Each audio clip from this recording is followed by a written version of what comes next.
بسم الله الرحمن الرحيم.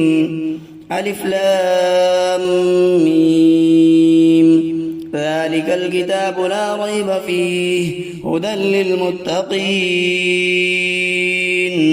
الذين يؤمنون بالغيب ويقيمون الصلاة ومما رزقناهم ينفقون والذين يؤمنون بما أنزل إليك وما أنزل من قبلك وبالآخرة هم يوقنون أولئك على هدى من ربهم وأولئك هم المفلحون. إن الذين كفروا سواء عليهم أنذرتهم أم لم تنذرهم لا يؤمنون.